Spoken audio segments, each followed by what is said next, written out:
कविभिरीडितं कल्मषापहम् श्रवन्मङ्गलदाततं भुवि गृह्णन्ति ये भूरिदा जनाः। এই সমগ্র জীবনে শ্রী ভগবানের যে কথামৃত, তার লীলা গুণ, তার অচিন্ত চরিত্র, এইগুলোই হচ্ছে যথার্থ অমৃত স্বরূপ। এবং যুগে যুগে কবিরা তা বর্ণনা করেছেন।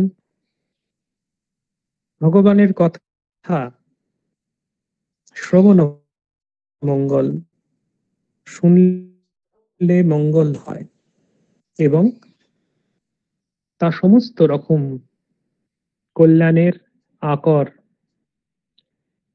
যে সমস্ত জ্ঞানী গুণীজন ভগবানের এই মঙ্গলময়ী কথা বিতরণ করেন, তারাই যথার্থ দাতা।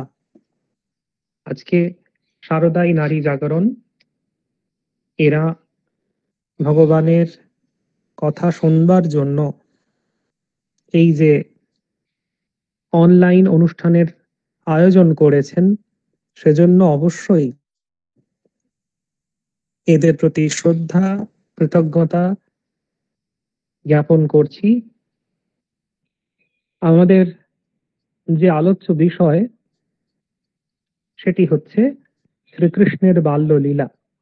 ভাগবতে যেমন উক্ত হয়েছে, ভগবানের শিশু সুন্দর রূপ এই শ্রীকৃষ্ণের বাল্যলীলার মধ্যে আমরা পাব।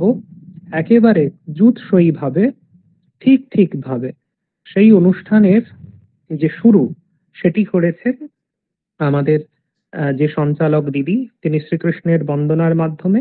এবং তার পরেই আমরা দেখলাম ছোট্ট ছোট্ট দুটি বোন, তারা কিন্তু শ্রীকৃষ্ণের মন্ত্র এবং বৈদিক মন্ত্র ইত্যাদি তারা কিন্তু উচ্চারণ করলো।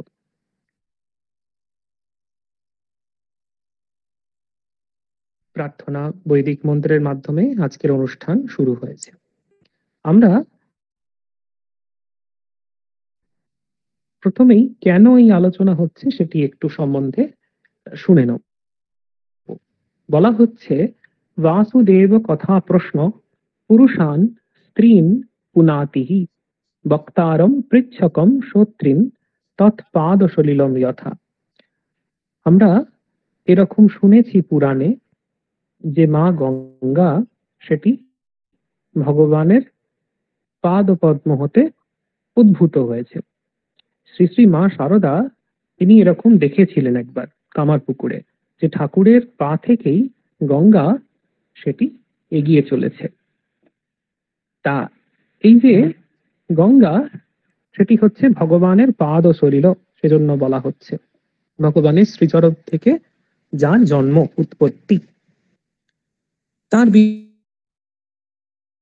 বিশেষত্ব কি না, তিনি মানুষকে পবিত্র করেন। কখন করেন না, যখন গঙ্গাতে অবগাহন স্নান করা হয়। মানুষ যখন ডুব দিয়ে স্নান করে তখন মা গঙ্গা পবিত্র করেন তাকে।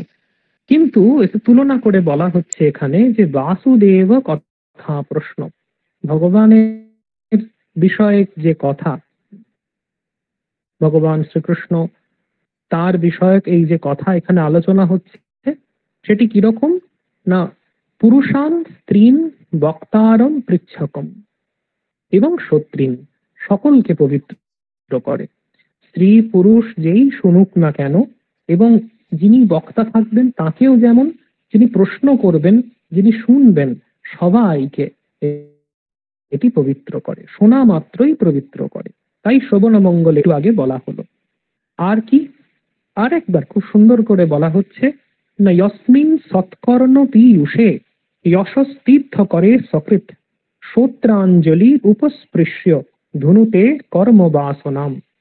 আমাদের কান যেন অঞ্জলি, পবিত্র জল যেমন লোকে অঞ্জলি করে গ্রহণ করে, সেরকমই ভগবানের এই যে যশ কথা, ভগবানের যে লীলা অমৃত, সেটি কানের মাধ্যমে যখন আমাদের ভেতরে প্রবেশ করছে, তখন সমস্ত রকমের যা কিছু মলিন বাসনা ইত্যাদি রয়েছে সেগুলোকে যেন একেবারে ধুয়ে মুছে সাফ করে দেয়। এতটা তার পাবনী শক্তি। এই কারণে ভগবানের লীলা গুণগান। আমরা আজকে যখন ভগবানের কথা এখানে আলোচনা করছি, কিছুদিন আগেই জন্মাষ্টমী হয়ে গিয়েছে। সেই জন্য শ্রীকৃষ্ণের জন্মের যে কথা, সেটি আজকের আলোচ্য বিষয় নয়। আমরা একটু সেটিকে ছুঁয়ে যাব। শ্রীকৃষ্ণের যখন জন্মের ষষ্ঠীর দিনে দেখা গেল এখানে, অর্থাৎ যেখানে ভগবান শ্রীকৃষ্ণ রয়েছেন নন্দব্রজে, সেখানে পুতনা রাক্ষসীকে পাঠিয়ে দিয়েছেন কংসরাজ।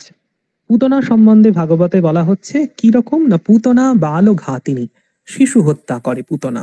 বোঝাই যাচ্ছে খুব নোংরা এবং অসুচি একজন ব্যক্তি।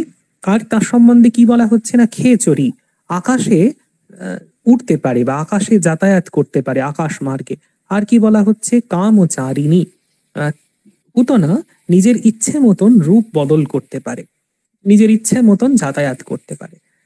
তাই এখানে আমরা দেখতে পাই পুতনা উপস্থিত হয়েছে ব্রজে, যেখানে শ্রীকৃষ্ণ রয়েছেন নন্দের গৃহে, এবং সরাসরি একেবারে শ্রীকৃষ্ণ যে ঘরে রয়েছেন, যেখানে ঘুমোচ্ছেন বা শুয়ে রয়েছেন, সেইখানে গিয়ে পুতনা উপস্থিত হয়েছে। এক্ষেত্রেই তার ওই কামচারিণী ব্যাপারটা বোঝা যায়।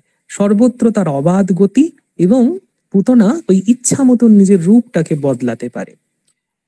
তাই সে নিজের রূপটাকে ওই রাক্ষসী রূপ না রেখে এমন সুন্দর একটি মহিলার রূপ নিয়েছেন, যাকে কেউই আটকানোর কোনো চিন্তা করতে পারছে না। খুব দেখে যাকে সম্ভ্রম হবে, এত সুন্দর একটি রূপ নিয়ে তিনি একেবারে শ্রীকৃষ্ণ যেখানে আছেন সেখানে উপস্থিত হয়েছেন।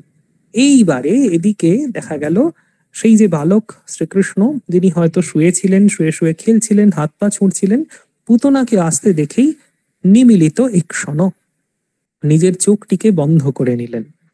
ভাগবত এটুকুই বলছেন যে নিমিলিত ঈক্ষণ, নিমিলিত ঈক্ষণ, কিন্তু এরপরে আর কিছু বলছেন না। পরবর্তীকালে যারা ভগবানের লীলাগুলিকে নিয়ে নানাভাবে ব্যাখ্যা করেছেন, তারা খুব মজার এর ব্যাখ্যা করেছেন।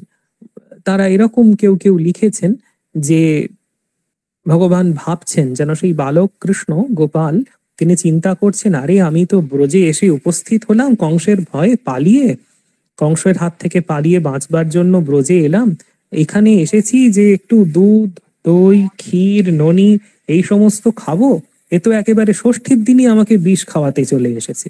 এই ভেবে একেবারে চোখ বন্ধ করে রেখেছেন। আরো নানা সুন্দর সুন্দর ব্যাখ্যা তাদের ধ্যানে তারা যেরকম জেনেছেন সেরকম উল্লেখ করেছেন। যাই হোক, সেই যে চোখ বন্ধ করে থাকা অবস্থাতেই শ্রীকৃষ্ণ বালগোপাল তাকে পুতনা কিন্তু ধরে তুলল। কিরকম সেটি বর্ণনা দিচ্ছেন, মানে যথা উরাগম সুপ্তম অবুদ্ধি রজ্জুধি। পুতনা জানে না যে যাকে সে মারতে এসেছে কিছুক্ষণের মধ্যে তার হাতেই সে মরবে।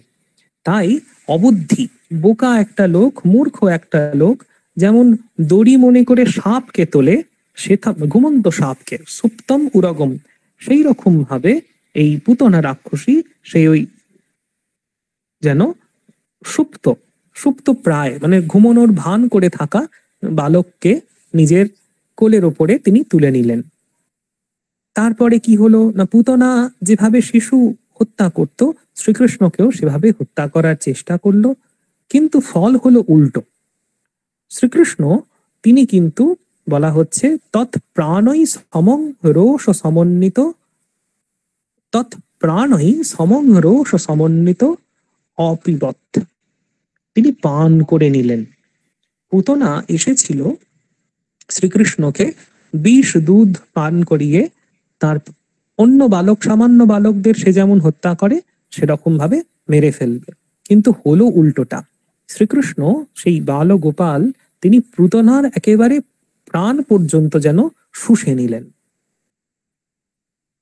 তখন পুতনার আর সেই সুন্দর রূপ সেটি থাকতে পারল না। সে তার মূল রূপে রাক্ষসী রূপে ফিরে এলো এবং সেই বিশাল দেহ পরবর্তীকালে গোপেরা দেখলো, গোপীরা তারা অবাক হয়ে দেখলো পর্বতের মতন বিশাল দেহ এক রাক্ষসী, তার বুকের উপরে কিন্তু সেই একেবারে নীলকান্ত মণির মতন একটি শিশু গোপাল, তিনি কিন্তু অম্লান বদনে অকুত ভয়ে খেলা করছেন, যেন কিছুই হয়নি। বিভিন্ন যারা ব্যাখ্যাকার তারা খুব সুন্দর করে বলেছেন যে এই যে পুতনা, এই পুতনা একটি পূর্ব জন্ম ছিল। শুধু এর নয়, যে সমস্ত অসুরেরা এরপর থেকে আসবে শ্রীকৃষ্ণের জীবনে, যাদের সঙ্গেই দেখা হচ্ছে, শ্রীকৃষ্ণ যাদেরকেই বিভিন্ন ভাবে উদ্ধার করছেন, কাউকে হয়তো মেরে, সকলকেই বধ করে, কাউকে নিজে বধ করে বা কোনো ভাবে বধ করিয়ে, এই সব অসুরদেরই একটি যেন পূর্ব বৃত্তান্ত রয়েছে। ব্যাখ্যাকাররা সেটি তাদের মতন করে উপস্থাপিত করেছেন। পুতনা সম্বন্ধে এদের বক্তব্য যে পুতনা ছিলেন পূর্বজন্মে বলিরাজ, তার কন্যা। বলিরাজের উল্লেখ আমরা পাই। বলিরাজ খুব ভক্ত বংশে জন্মেছেন, প্রহ্লাদের বংশে, এবং তার জন্য এই বলিরাজকে থামানোর জন্য কিন্তু ভগবানকে অবতার নিতে হয়েছিল, বামন অবতার। সেই বামন অবতার অবস্থায় তিনি যখন এসে উপস্থিত হয়েছেন, তখন বলিরাজের যে কন্যা, তার নামও এরা উল্লেখ করেছেন রত্নাবলী। রত্নাবলী তার মাতৃহৃদয়ে একটা বাসনা জাগলো যে এরকম একটা সুন্দর ছেলে আমার হলে খুব ভালো হতো। বামনকে দেখে, সেই বামন অবতারে বিষ্ণু ভগবান, শ্রীকৃষ্ণ ভগবান, তাকে দেখে তার মনে এরকম একটা বাসনা হয়েছে, এত সুন্দর একটা ছেলে, এটা আমার হলেও খুব ভালো হতো। তারপরে যখন দেখলেন সেই ছেলেটি বাড়তে বাড়তে বাড়তে বাড়তে সমগ্র পৃথিবী যেন একেবারে ছেয়ে নিল, অন্তরিক্ষ ছেয়ে নিল, তার বাবাকে একেবারে দণ্ডিত করে পাতালে পাঠিয়ে দিল, তখন স্বাভাবিকভাবেই রত্নাবলীর মনে খুব একটা রাগ হলো। যে ভালোবাসাটা ছিল, সে ভালোবাসাটা রাগে পরিণত হলো, ঘৃণায় পরিণত হলো। সে তখন সেই চিন্তা করতে থাকলো এরকম ভাবে যে যদি এরকম সত্যি সত্যি আমার কোনো পুত্র হতো, তাকে আমি বিষ খাইয়ে মেরে দিতাম। ভগবান তার সেই করুণার কথা ওখানে উপস্থাপিত করেছেন ব্যাখ্যাকাররা। তার এত করুণা, তিনি দুটো ইচ্ছাই পূর্ণ করে দিলেন। এরকম তাকে বিষ খাইয়ে মারার জন্য পুতনা এলো, এবং পুতনাকে তিনি তার জননীর যেরকম গতি হয়, ভগবানের জননীর যেরকম সম্মান, যে সম্মান যশোদার রয়েছে, যে সম্মান পরে দেবকী পাবেন, সেই রকম সম্মান তিনি কিন্তু দিচ্ছেন পুতনাকে। পুতনার এমনকি তার যে শরীর, রাক্ষসী শরীর, যেটি পাপ শরীর, কত শিশুকে মেরেছে, সেই শরীরটাও কিন্তু দেখা যাচ্ছে পবিত্র হয়ে যাচ্ছে ভগবানের ওইটুকু সময় স্পর্শে। পুতনার শরীর এত বিরাট ছিল, বলা হচ্ছে সেটি গোপীরা তারা সেটি যে দাহ করবে তার জন্য কি করেছিল না, সব গোপেরা ওই কুঠার দিয়ে কেটে কেটে দহন করেছিল, এত বিশাল আকৃতি। আর সমস্ত চিতা থেকে অপূর্ব সুন্দর সুগন্ধ এসেছিল, যেটি রাক্ষসীর সঙ্গে ভাবা যায় না। রাক্ষসীর যে অসুচি দেহ, তা কিন্তু ওই স্বল্প সময় মাত্র ভগবানের সংস্পর্শে যেন পবিত্র হয়ে গেছিল। এবং পুতনা রাক্ষসী যে শ্রীকৃষ্ণের প্রতি মন্দ ভাব নিয়ে এসেছিল, অনিষ্ট করতে এসেছিল, অদ্ভুত এই কৃপা ভগবানের, তিনি কিন্তু তাকেও ধাত্রীগতি, জননীর গতি তিনি কিন্তু দিলেন। এই যে পুতনা বধের বা পুতনার মুক্তির যে কথা, সেটি সম্বন্ধে বলা হচ্ছে যে যদি শ্রদ্ধা নিয়ে কেউ এটি শ্রবণ করেন, যে কোনো মানুষ, তিনি ভগবান গোবিন্দে তার রতিমতি হয়, ভগবান শ্রীকৃষ্ণের প্রতি তার ভক্তি সেটি জন্মায়। এরপরে ভগবানের বিভিন্ন লীলার কথা ব্রজে আমরা পাবো। এক কথায় সেগুলো সম্বন্ধে বলা হচ্ছে কর্ণ রম্যানি আর মনোজ্ঞানী। কর্ণ রম্যানি মানে শ্রুতি সুখকর, কান যেন শুনতে পছন্দ করে। আর কি না, মনোজ্ঞানী, খুব মনোহর। একদিন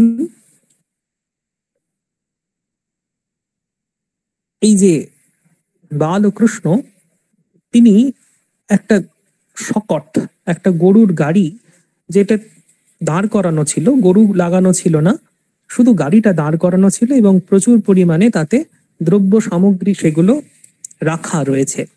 কেবলমাত্র নিজের পায়ের আঘাতে তিনি সেই শকটটিকে উল্টে ফেলেছিলেন।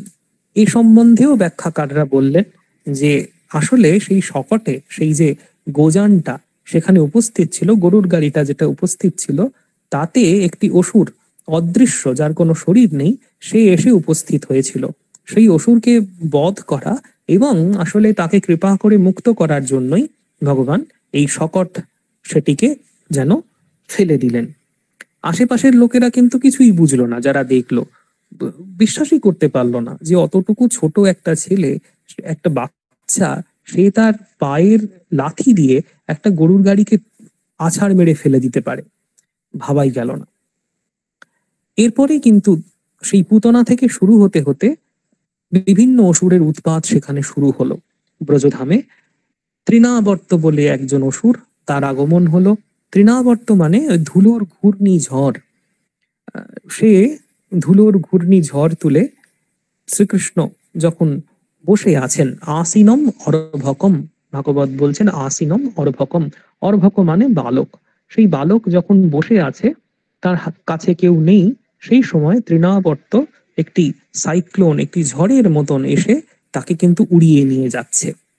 কিন্তু উড়িয়ে নিয়ে যেতে যেতে তার মনে হলো এক কোলে একটা বালক নয়, বরঞ্চ যেন গিরিকুটবৎ, কেমন ভারী না একটা পর্বত শিখর নিয়ে যাচ্ছে।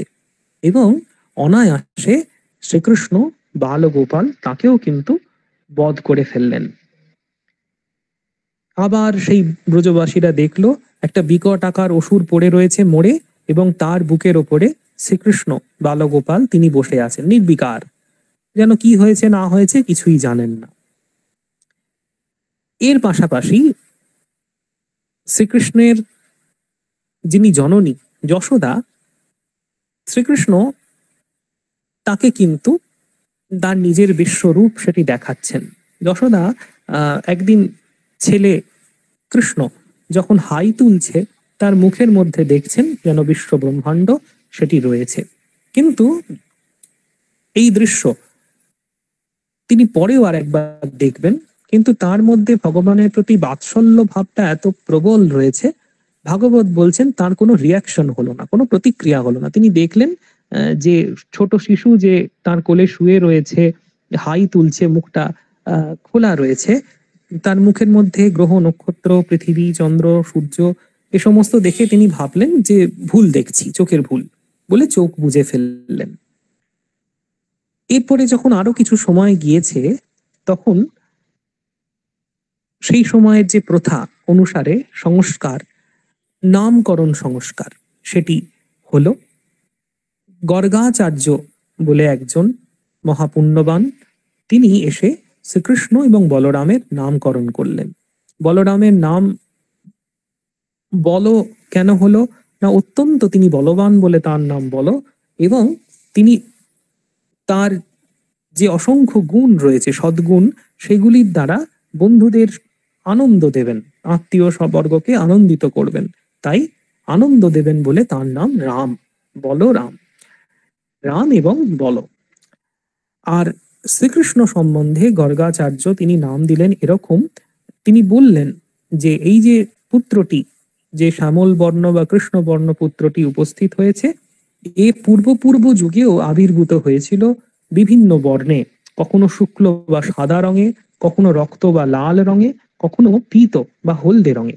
ইদানিং কৃষ্ণতাঙ্গত, এই সময়ে সেই যে পূর্বে পূর্বে জন্মেছিল সেই কিন্তু আবির্ভূত হয়েছে কৃষ্ণবর্ণ, শ্যামল বর্ণ নিয়ে। সুতরাং তিনি নামকরণ করলেন এর নাম কৃষ্ণ।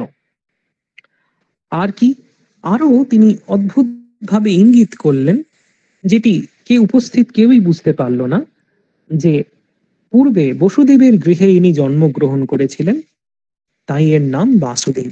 সকলে এরকম ভাবলো যে পূর্ব জন্মে হয়তো এ বসুদেবের কাছে গিয়েছিল, বসুদেবের ছেলে হয়ে কখনো জন্মেছিল। যেহেতু সবাই জানে যে বসুদেবের পুত্র বারবার কংসের হাতে মারা গিয়েছে, বড় হতে পারেনি, পৃথিবীর আলো দেখতে পারেনি, জন্মেছে এবং মারা গিয়েছে, তাই তারা স্বাভাবিকভাবেই ভাবলো যে এই যে ছেলেটি এ পূর্বজন্মে কখনো বসুদেবের ছেলে হয়েছিল। কিন্তু কেউই জানলো না প্রকৃতপক্ষে যে ইনি বসুদেব সুত।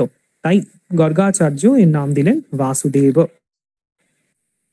এর সাথে সাথেই আমরা দেখতে পাই সময় যত বেড়েছে শ্রীকৃষ্ণ এবং বলরাম তারা কিন্তু আমাদের একেবারে সাধারণ যে প্রাকৃত বালক তাদের মতোই সমস্ত তাদের আচরণ হচ্ছে, তাদের মতোই তারা ক্রীড়া করছে। ভাগবতে দিকে আমরা যদি তাকাই তাহলে দেখব ভাগবতে টোটাল 12টা স্কন্দ রয়েছে, দ্বাদশ স্কন্দ সেটি বলা হয়।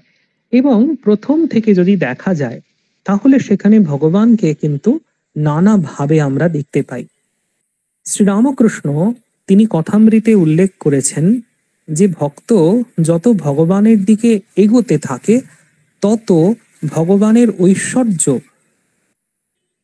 কমতে থাকে, তত যেন ভক্ত ভগবানকে আপনার করে পায়।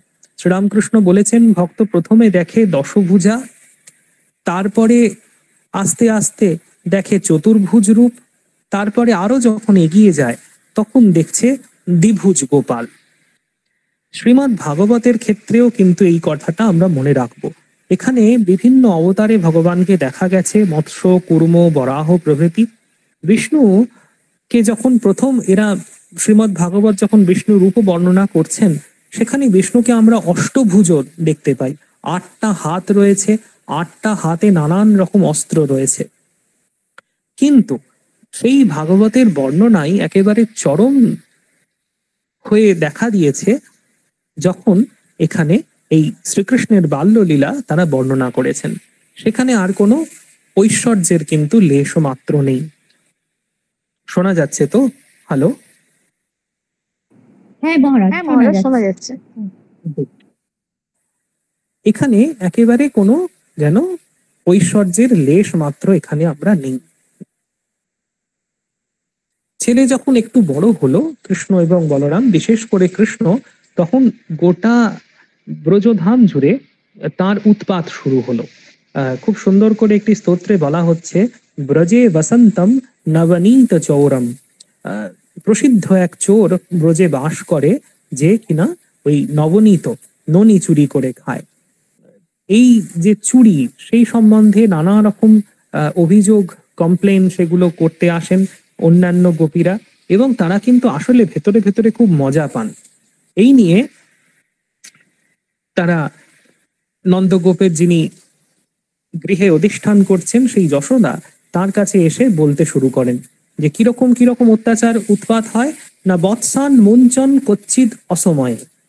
যখন তারা অর্থাৎ অন্যান্য গোপিনীরা যখন গৃহে কাজে ব্যস্ত থাকে, হয়তো অন্য কোনো কাজে ভীষণ রকম ব্যস্ত হয়ে রয়েছে, তখন বৎসান মুঞ্চন, ওই গরুর সঙ্গে যে বাছুররা ছিল বাঁধা ছিল তাদের দড়িটা খুলে দেয়।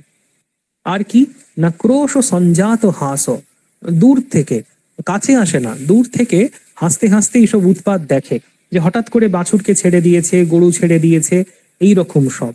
আর কি না, দিলে কখনো খায় না। অত সুন্দর একটা বালক স্বাভাবিক ঘরে ঘরে ঘুরে বেড়াচ্ছে, সবাই তাকে কিছু খেতে দিতে চায়, কিন্তু খেতে দিতে যখন স্বাভাবিকভাবে লোকে যখন তার সামনে খাবার নিয়ে আসছে তখন সে বলবে খাবো না। আর তারপরে উৎপাতটা কি হয় না, খাবার চুরি করে খেতে শুরু করে। ওই ব্রজে বসন্তম নবনীত চৌরম, শুধু কি চুরি, বলা হচ্ছে মরকান ভোকসান, বানরদের খাওয়ায়, বাঁদরদের খাওয়াতে শুরু করে। নিজে খেলো, বন্ধুদের খাওয়ালো, সেসব ছেড়ে বাঁদরদের খাওয়াতে শুরু করে। বিভজতি সচিন্নাত্তি ভাণ্ডং ভেনত্তি, তারপর বাঁদররা খেতে না চাইলে তাকে নানা রকম ভাবে অনুরোধ করে, তারপরে তাতেও যদি বাঁদররা না খায় তখন বাঁদরদের উপর রাগ করে যে সমস্ত পাত্রে ওই দধি ননি ভাণ্ড, মানে দধি ননি ক্ষীর এগুলি রাখা ছিল সেই ভাণ্ডগুলোকে ভেঙে ফেলে। এই রকম অবস্থা। আর কি না দ্রব্যা লাভে সগৃহ কুপিত ইয়াতি উপক্রস্য তোকান। খুব মজার ব্যাপার। কি রকম করে, যেখানে খাবার দাবার লুকিয়ে রাখা হয় সেখানে খাবার জিনিস খুঁজে না পেলে ওই সেই সমস্ত বাড়িতে যে বাচ্চা শিশুরা ঘুমোচ্ছে হয়তো তাদের খিমচে দিয়ে চলে যায়, কাঁদিয়ে দিয়ে নানা রকম উৎপাত করে চলে যায়।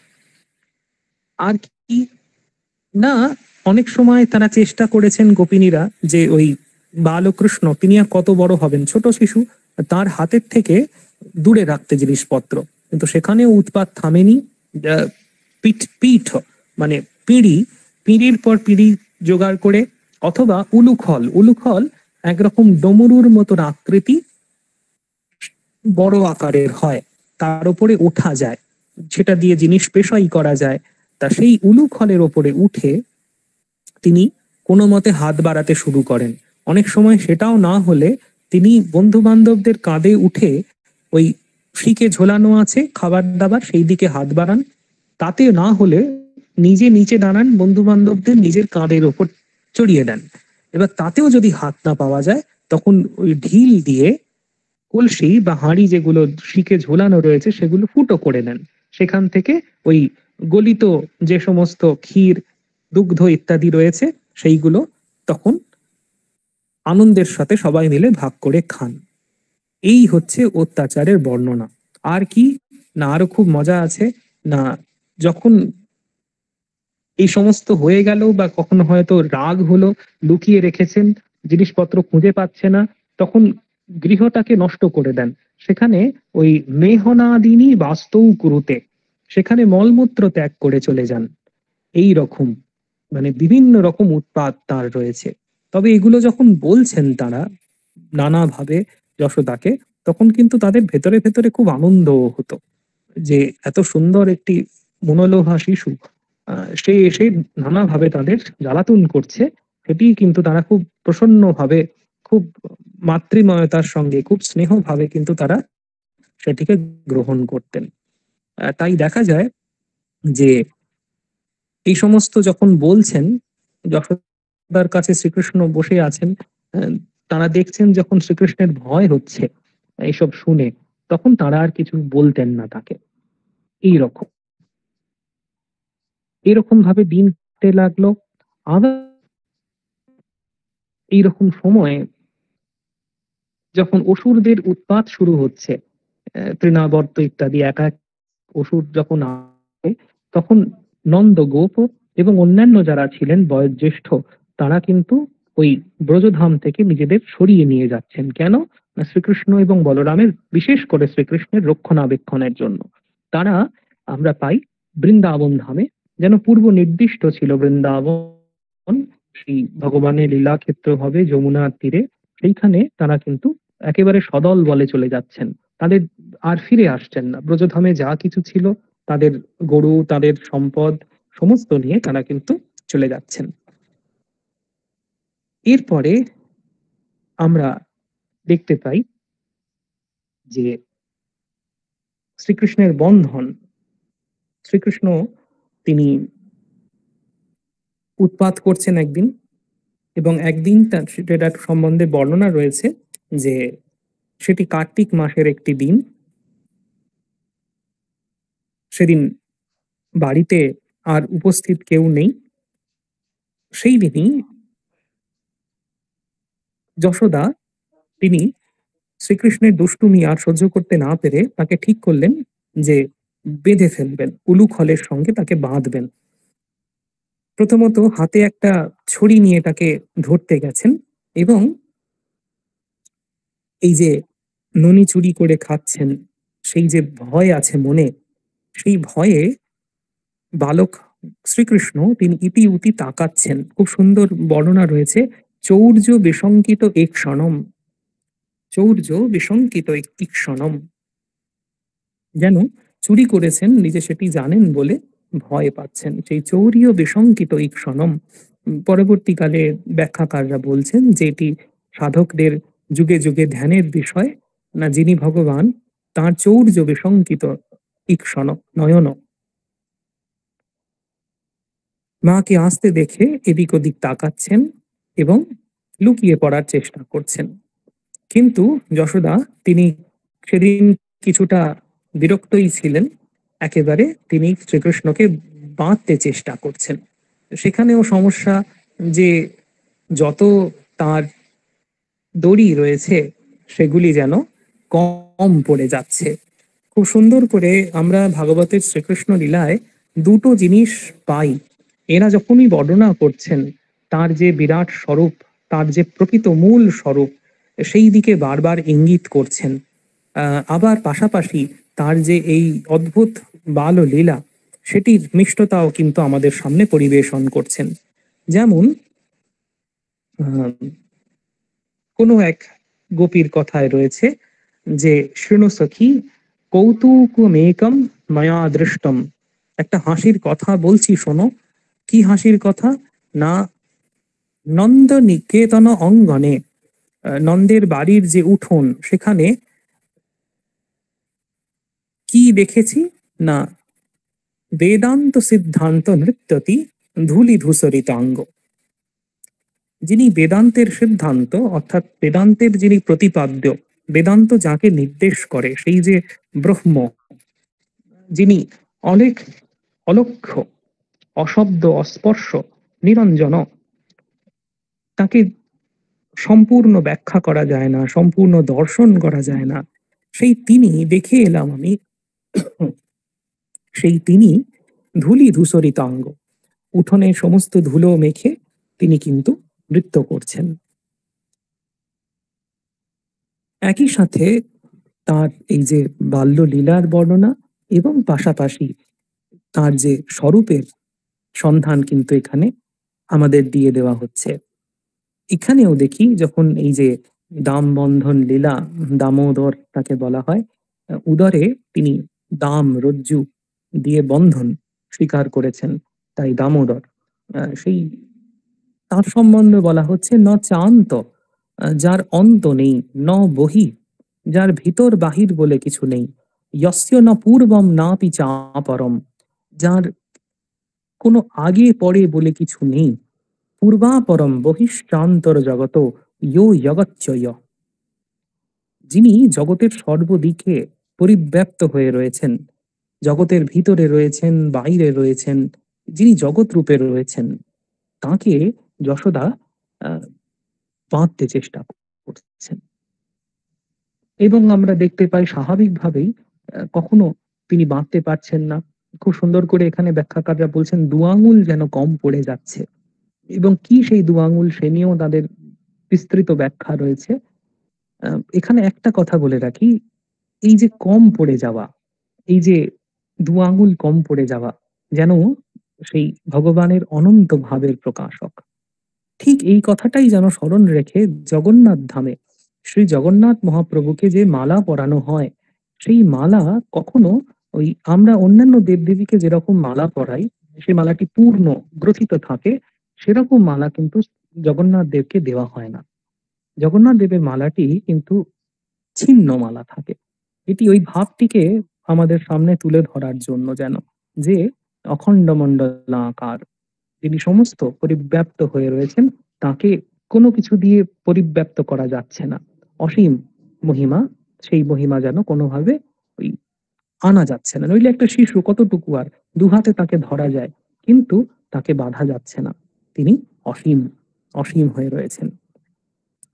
শেষ পর্যন্ত সেই অসীম হলেও তিনি কিন্তু ভক্তির বন্ধন স্বীকার করলেন যশোদার কাছে। এবং তারপরেই আমরা দেখতে পাই আহ যশোদা যখন উলুখলের সঙ্গে তাকে বেঁধে দিয়েছেন, সেখানেও ভগবানের লীলা শুরু হলো। যমল অর্জুন, অর্থাৎ দুটো অর্জুন গাছ ছিল। ব্যাখ্যাকাররা এদিকে বলেছেন, ভাগবতেও রয়েছে যে এরা শাপভ্রষ্ট যক্ষ। এদের উদ্ধার করার জন্য কোনো এক সময়ে ভগবানের ভক্ত নারদ এদের শাপ দিয়েছিলেন যে তোমরা পৃথিবীতে গিয়ে গাছ হয়ে জন্মাও এবং কোনো এক সময় শ্রীকৃষ্ণের সান্নিধ্যে তোমাদের মুক্তি হবে। সেই যে শ্রীকৃষ্ণ সান্নিধ্য শব্দটি রয়েছে, ভগবানের ভক্ত নারদ বলেছেন, তাই নারদের কথা মিথ্যা যাতে না হয় সেই জন্য কৃপাময় ভগবান তার ওইটুকু শরীর, তাতে উলুখলটা বাঁধা রয়েছে অত ভারী, সেটাকে টানতে টানতে নিয়ে যাচ্ছেন। নিয়ে ওই দুটো অর্জুন গাছের মধ্যে যেটুকু ফাঁক, তার মধ্যে দিয়ে তিনি নিজের শরীরটাকে গলিয়ে দিয়েছেন। ছোট ছেলের শরীর গলে গেছে। এখন উলুখলটা পিছনে আটকে গেছে। সেই সমেত তিনি টান দিচ্ছেন এবং অদ্ভুতভাবে দুটো অর্জুন গাছ, অত বড় বড় বিরাট প্রাচীন গাছ, বিরাট বিকট শব্দ করে উল্টে পড়ে যাচ্ছে। আশেপাশের লোকজন তো অবাক। কি করে হলো কেউ বুঝতে পারছে না। আহ, কিছু দূরে কয়েকজন বাচ্চা ছেলে, শ্রীকৃষ্ণেরই বন্ধু, তারই বয়সী, তারা ঠিক ঠিক বলেছে। ছোট ছেলে তো মিথ্যা বলতে পারে না, একদম ঠিক ঠিক বলেছে যে ওই তো, ওই যে ছোট ছেলেটি আপনাদের, ওই যখন হামাগুড়ি কাটছিল তখন হামাগুড়ি কাটতে কাটতে গাছের ফাঁকে চলে এসেছে। তার ফলে ও বেরিয়ে গেছে, কিন্তু উলুখলটা বেরোতে পারেনি। ওর টানে দুটো গাছ পড়ে গেছে। এখন এইরকম অস্বাভাবিক বিকট কথা শুনে কেউ বিশ্বাস করেনি তাদের। কিন্তু এইরকম যখন বারবার হতে লাগলো, অসুরদের উৎপাত, কথা নেই বার্তা নেই, দুটো গাছ বিনা ঝড়ে পড়ে যাওয়া, এরপরেই কিন্তু ব্রজধাম থেকে চলে যাবার একটা সিদ্ধান্ত, সেটি কিন্তু সবার সম্মতিক্রমে গৃহীত হয়েছিল এবং তারা চলে গেলেন গোকুল থেকে বৃন্দাবনে। সেখানে বৃন্দাবনে গিয়েও কিন্তু অসুরদের উৎপাত কমেনি। হঠাৎ করে একটা দেখা গেল বিরাট পর্বতের আকারের একটা অসুর একেবারে বকের মতন রূপ ধারণ করে এসেছে। সেখানে শ্রীকৃষ্ণ তখন আরেকটু বড় হয়ে গিয়েছেন। তিনি কিন্তু ওই বকাসুরকে তিনি বধ করলেন। তারপরে আমরা দেখতে থাকি তার এই সমস্ত যে লীলা, সেগুলো কিন্তু চলতেই থাকে। এ সম্বন্ধে একটু বর্ণনা দিয়েছেন যে কেমন তার হতো সেই সময়কার ছবি। क्वचिद् वादयतो वेणुं क्षेपणैः क्षिपतः क्वचित् क्वचित् पादै किङ्किणीभिः क्वचित् কৃত্রিম গোবিষৈ। অন্যান্যদের সঙ্গে খেলা করতেন তিনি। অন্যান্য যে সমস্ত গোপবালক রয়েছে, ছোটবেলা থেকে একটু বড় হয়েছেন তো তখন আর পুরোপুরি জননী নির্ভর নয়। বাড়ির মধ্যে দিন কাটছে এমন নয়, বাইরে বেরোতে শুরু করেছেন। আর রাখাল ছেলেদের যেমন আহ, পরস্পরের মধ্যে একটা সখ্য হয়, মাঠে খেলাধুলা সেইগুলো করতে শুরু করেছেন, গোচারণ করছেন। এবং এই প্রসঙ্গেই এই কথাগুলো এখানে উপস্থিত হয়েছে। শ্রী শ্রী মায়ের কথা মনে পড়বে যে রাখাল বালকেরা শ্রীকৃষ্ণকে কি কোনো সাধ্য সাধনা করে পেয়েছিল, তপস্যা করে পেয়েছিল, আয় রে নে রে খা রে এই করে পেয়েছিল। এখানেও আমরা সেগুলি দেখি যে পরস্পর হয়তো কেউ গরুর ভূমিকায় রয়েছেন বা ষাঁড়ের ভূমিকায় রয়েছেন, একে অপরকে গুঁতিয়ে দিচ্ছেন, কখনো হয়তো ওই বাঁশি বাজাচ্ছেন, কখনো ওই একে অপরের দিকে ধুলো ছুঁড়ছেন। এইভাবেই একেবারে খুব সাদামাটা ভাবে পরস্পরের প্রতি একটা সখ্য ভাব, বন্ধু ভাব, এইভাবে তাদের দিন কাটছে। আহ, খুব সুন্দর একটি শ্লোক রয়েছে।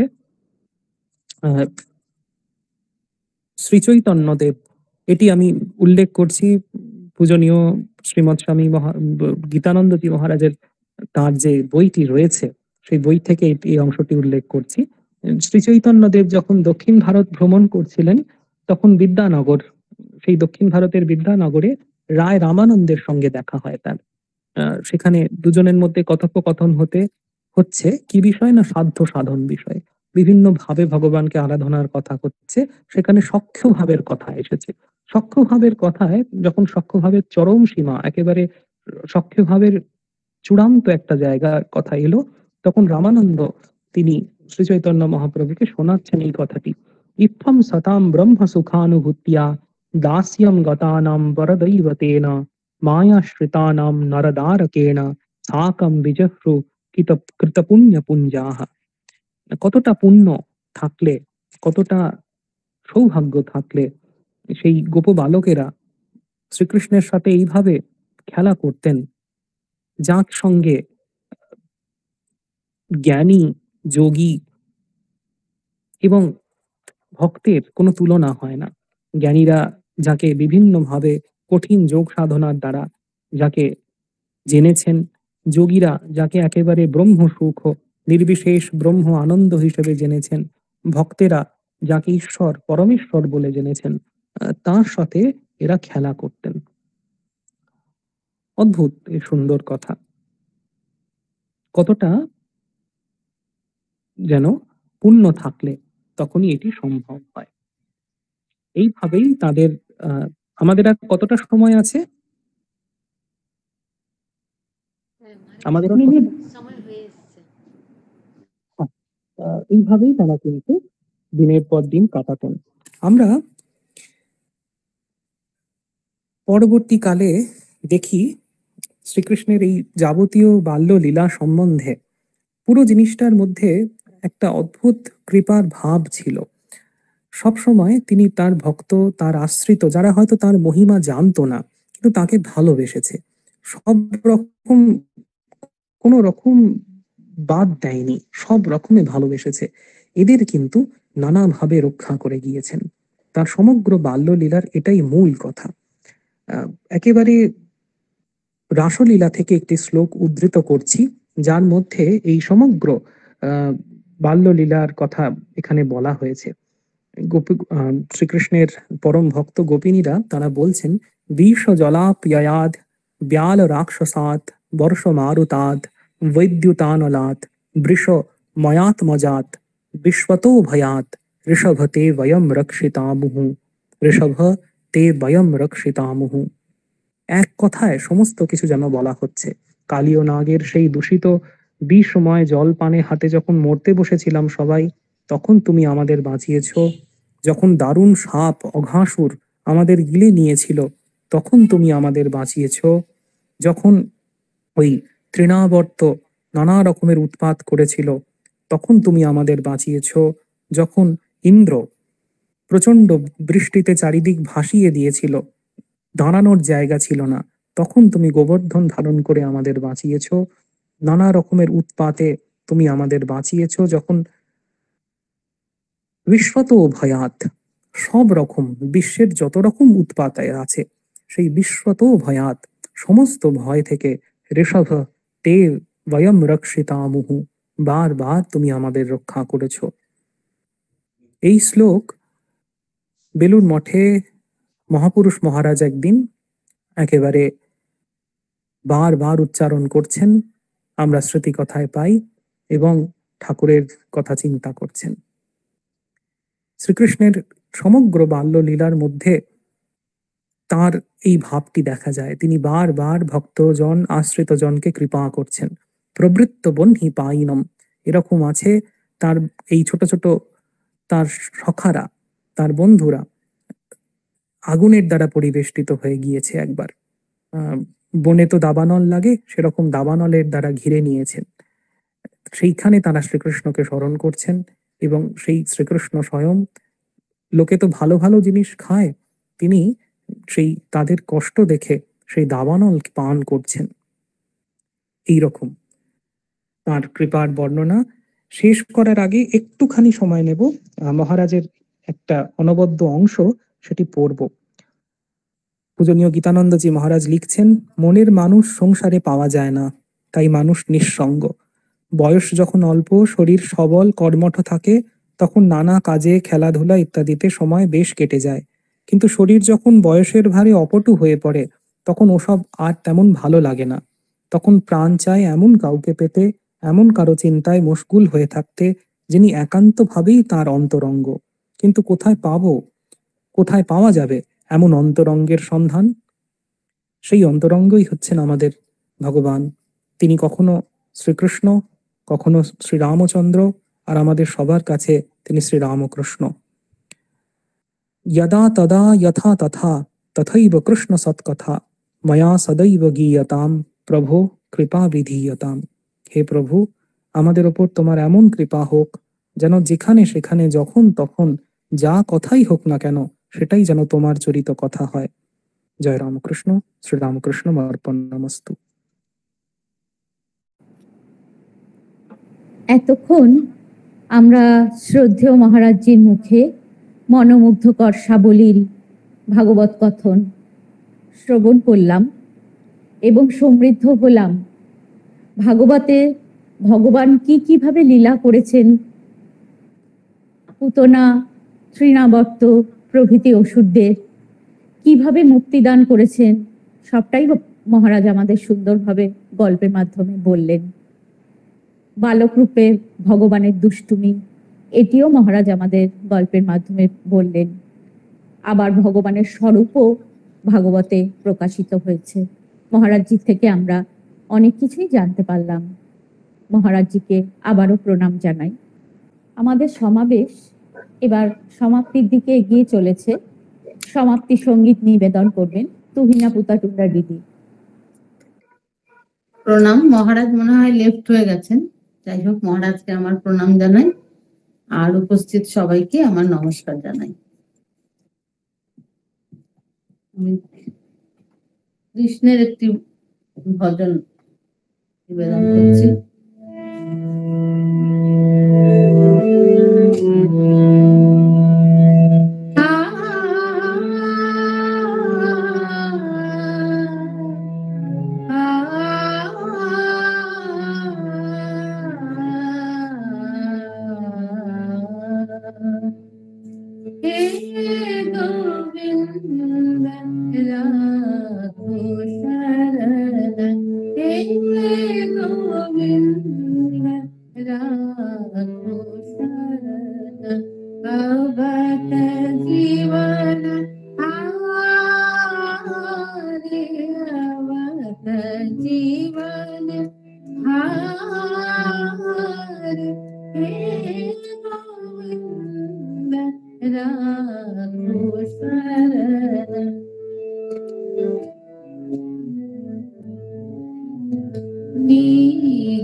पीवन हेतु कयो सिंधु के किनारे, सिंधु बीच बसत नाम चरण धरि पखारे,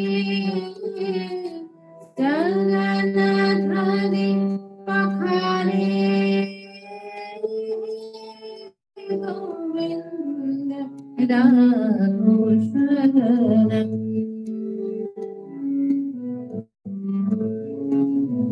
चार प्रहर युद्ध भयो, ले गयो मझधारी,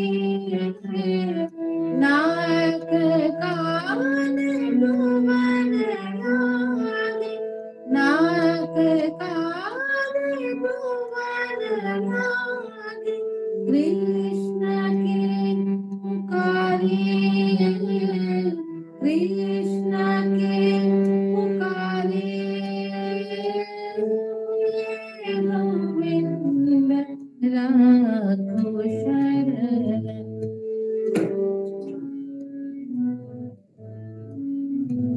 द्वारका में शब्द भयो, करुर त्याजी सिधारे, ग्राहवार मुक्ति देना, ग्राहवार मुक्ति देना। गजराज को उधारे, गजराज को उधारे, गोविंद राघो